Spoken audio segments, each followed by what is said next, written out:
तो मैंने क्या बोला कि determinant of A is equal to 0 है, सिस्टम ऑफ इक्वेशन होमोजीनियस है, तो इन्फिनाइटली मेनी सॉल्यूशन होगा, ट्रिवियल एंड नॉन ट्रिवियल होगा।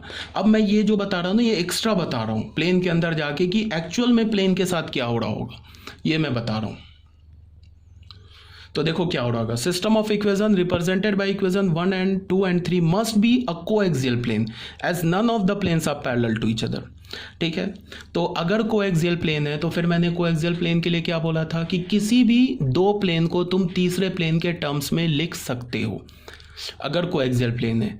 कोएक्सियल प्लेन का मतलब क्या होगा कि तीनों प्लेन एक लाइन ऑफ इंटरसेक्शन से पास कर रहा होगा, तो किसी भी दो प्लेन को तुम तीसरे प्लेन के टर्म्स में लिख सकते हो। मतलब क्या है कि किसी भी दो प्लेन को उठा लो, लैम्डा पहले प्लेन में मल्टीप्लाई कर दो, म्यू दूसरे प्लेन में मल्टीप्लाई कर दो, वहाँ से जो प्लेन मिलेगा उस प्लेन को तीसरे प्लेन के एक्स वाई जेड के कोफिशिएंट से इक्वेट कर दो। मीन्स क्या है कि अगर तीनों प्लेन्स कोएक्सियल है तो लैम्डा इंटू P1 प्लेन किया plus mu into P2 plane किया, ये P3 के इक्वल हो जाएगा, ये ट्रू होगा।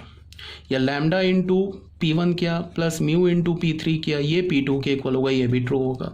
लैम्डा इंटू P2 किया प्लस म्यू इंटू P3 किया, ये P1 के इक्वल होगा, ये भी ट्रू होगा, बिकॉज प्लेन कोएक्सियल है। तो कोएक्सियल प्लेन हमें पता चल गया, तो हम क्या करेंगे, इन्फिनाइटली मैंने सॉल्यूशन को लिखेंगे कैसे कि ये जो तीन प्लेन्स दे रखा है ना हमारे पास, ये तीन प्लेन्स दे रखा है और हमें पता चल गया कोएक्सियल है। हम अपनी मर्जी से कोई भी एक प्लेन को हटा देंगे। या मुझे ये प्लेन, मैंने सेकंड प्लेन हटा दिया, बिकॉज चाहे तुम फर्स्ट और सेकंड को सॉल्व करो, उससे जो लाइन ऑफ इंटरसेक्शन आएगा उसी लाइन ऑफ इंटरसेक्शन से तीसरा पास करेगा। या तुम फर्स्ट और थर्ड को सॉल्व करो, उससे जो लाइन ऑफ इंटरसेक्शन होगा उससे सेकंड प्लेन पास करेगा। या तुम सेकंड और थर्ड को सॉल्व करो, उसका लाइन ऑफ इंटरसेक्शन होगा, उसी से भी फर्स्ट प्लेन पास करेगा। कोएक्सियल है ना, तो हमने तीन प्लेन में से कोई भी एक प्लेन हटा दिया, सेकंड प्लेन हटा दिया, और हमें पता है कोएक्सियल है। तो कोएक्सियल है, इसका क्या मतलब हो रहा होगा कि तीनों के लाइन ऑफ इंटरसेक्शन पे ओरिजिन होगा। तो हमें क्या चाहिए, उस लाइन ऑफ इंटरसेक्शन के क्रॉसपॉन्डिंग सारे सॉल्यूशन चाहिए। तो हमने पहला और तीसरा इक्वेशन को रखा, सेकंड को हटा दिया, उसमें से हमने क्या किया, z को लैम्डा बोल दिया और एक्स वाई का वैल्यू लैम्डा के टर्म में निकाल दिया, वो हमारा इन्फिनाइटली मेनी सॉल्यूशन हो गया। ठीक है, तो हमने क्या किया कि इसमें फर्स्ट इक्वेशन था और सेकंड इक्वेशन था, इसको रखा हमने, सेकंड को हटा दिया, इसमें z को लैम्डा बोल दिया। अब ये जो इन्फिनाइटली मेनी सॉल्यूशन है ये सिंगल पैरामीटर में होगा, बिकॉज एक लाइन पर लाई कर रहा है। तो हमने z को लैम्डा बोल दिया, और z को लैम्डा बोलने के बाद क्रॉस मल्टीप्लिकेशन ये मेथड यूज़ किया। यहाँ से हमने x की ये वैल्यू निकाल ली लैम्डा के टर्म में, y की ये वैल्यू निकाल ली, z is equal to lambda है, लैम्डा बिलोंग्स टू r बोल दिया। तो ये हमारा इन्फिनाइटली मेनी सॉल्यूशन हो गया। यहाँ पे हमने क्या किया, z को लैम्डा बोला है, तुम y को लैम्डा बोल करके x और z का वैल्यू y लैम्डा के टर्म में निकाल लो, या तुम x को लैम्डा बोल दो, y और z का वैल्यू लैम्डा के टर्म्स में निकाल लो। तो देखने में जो सॉल्यूशन होगा ना इन्फिनाइटली मेनी सॉल्यूशन, वो डिफरेंट फॉर्म्स का आएगा, बट वो सेम ही वहाँ से x y z के वैल्यू मिलेंगे। लैम्डा की वैल्यू तुम चेंज करते जाओगे ना, तो x और y और z की वैल्यू सेम ही आएगी, वो डिफरेंट नहीं आएगी। ठीक है, आई होप ये भी क्लियर होगा। क्वेश्चन नंबर 5 में आ जाओ। क्वेश्चन नंबर 5 में एक non homogeneous set of equation दे रखा है, तो यहाँ हमने डिटर्मिनेंट ऑफ ए कैलकुलेट किया तो हमें 0 मिल गया। ठीक है, अब जैसे ही डिटर्मिनेंट ऑफ ए 0 मिला तो फिर हम ये कैलकुलेट करने नहीं बैठ जाएंगे। मैंने अभी बोला एडजॉइंट ए इंटू बी, ये कैलकुलेट नहीं करेंगे।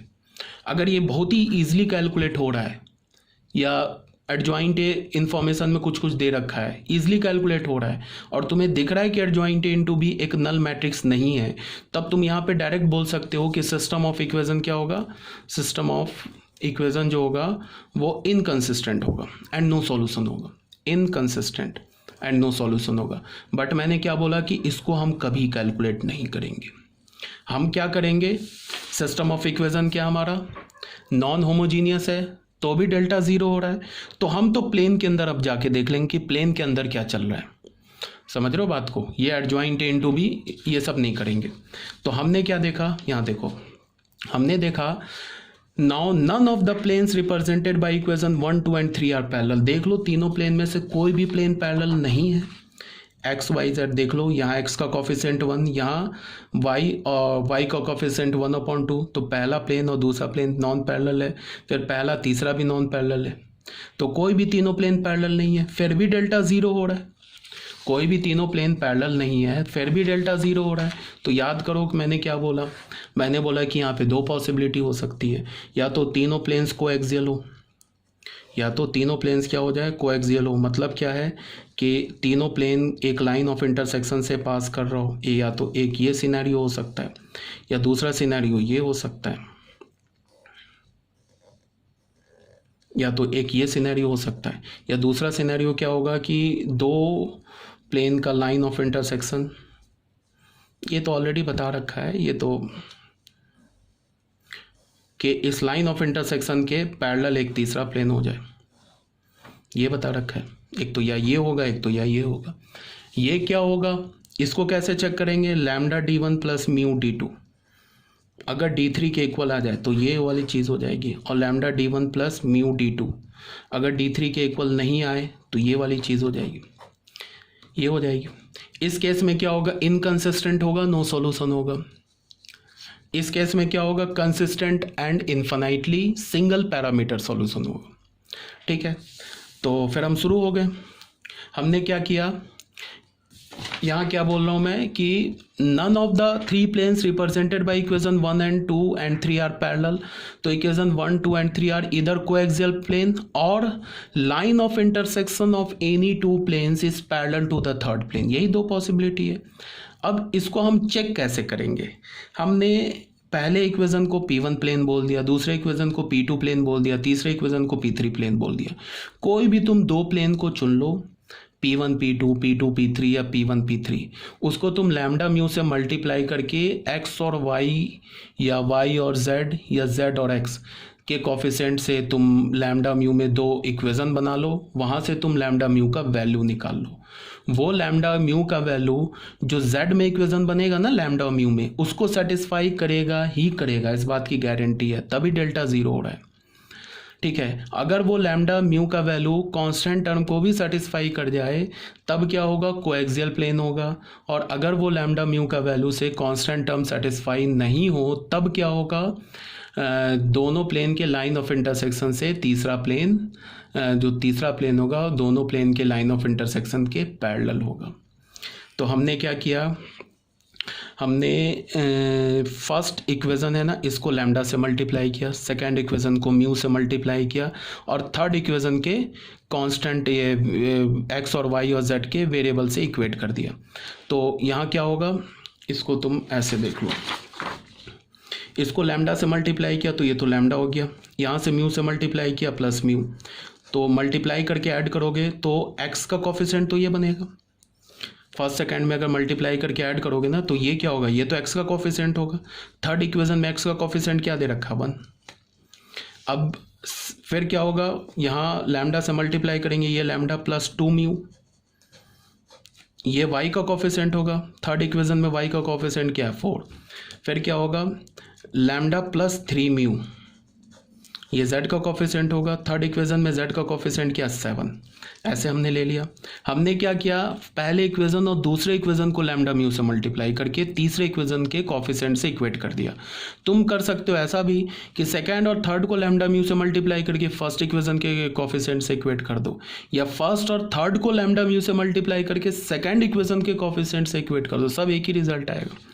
हमारे पास ये 3 इक्वेशन आ गया, इस 3 में से कोई भी 2 इक्वेशन चुन लो, वहाँ से तुम लैम्डा म्यू का वैल्यू निकाल लो, तो ये तीसरा को सेटिस्फाई करेगा ही करेगा। अब तुम्हें क्या देखना है, ये देखना है 6 लैम्डा प्लस 14 म्यू, अगर ये 30 के इक्वल हो गया तो फिर क्या होगा, कोएक्सियल प्लेन होगा। मीन्स क्या होगा, तीनों एक लाइन से पास करेगा। ये 2D डायग्राम है, ऐसे ये प्लेन ये तीनों का लाइन ऑफ इंटरसेक्शन। तो या तो ऐसा हो जाएगा, अगर ये 6 लैम्डा प्लस 14 म्यू ये 30 के इक्वल नहीं हुआ तब क्या होगा, पहला प्लेन दूसरा प्लेन, पहले दोनों दूसरे प्लेन का ये लाइन ऑफ इंटरसेक्शन इसके पैरेलल आ जाएगा तीसरा प्लेन, तो ये पॉसिबिलिटी होगा। तो देख लो, हमने करके देख लिया। यहाँ से हमने फोर्थ और फिफ्थ को सॉल्व किया तो लैम्डा की म्यू की वैल्यू क्या मिल गई हमें, 3, लैम्डा की वैल्यू क्या मिल गई, -2, अब ये लैम्डा म्यू का वैल्यू जो है ना, ये थर्ड इक्वेशन हमारा क्या बन रहा है, लैम्डा प्लस 3 म्यू। इसको तो करना ही है सेटिस्फाई, तब भी मैंने एक बार करके दिखा दिया। लैम्डा का वैल्यू डाला, म्यू का वैल्यू डाला, 7 आ गया, जो कि इक्वल है, देख लो, ये तो करना ही है सेटिस्फाई। अब हमने क्या किया कि इस लैम्डा म्यू के वैल्यू से हमने कांस्टेंट टर्म को चेक किया। यहाँ से क्या आएगा 6 लैम्डा प्लस 14 म्यू। अगर 6 लैम्डा प्लस 14 म्यू 30 के इक्वल आ गया तब तो कोएक्सियल प्लेन है, इन्फिनाइटली मेनी सॉल्यूशन है सिंगल पैरामीटर में। और अगर 6 लैम्डा प्लस 14 म्यू 30 के इक्वल नहीं आया तो फिर क्या है, इनकंसिस्टेंट, नो सॉल्यूशन। तो हमने 6 लैम्डा प्लस 14 म्यू निकाला, वो 30 के इक्वल आ गया, कांस्टेंट टर्म के इक्वेशन आ गया थर्ड के। तो इसका क्या मतलब हुआ, इसका ये मतलब हुआ कि ये lambda d1 plus mu d2 is equal to d3, ये वेरीफाइड हो गया, सही है। तो क्या हो जाएगा, system of equation 1, 2 and 3 are coaxial planes. ये क्या होगा, कोएक्सियल प्लेन्स होगा। इस केस में इन्फिनाइटली मेनी सॉल्यूशन होगा 1 पैरामीटर में। तो यहाँ मैंने क्या लिखा, infinitely many solution 1 parameter lies on the line of intersection of any two plane. अब अगर तुम्हें बोले कि उस इन्फिनाइटली मेनी सॉल्यूशन को लिखो, तो कैसे लिखेंगे वो भी देख लेते हैं।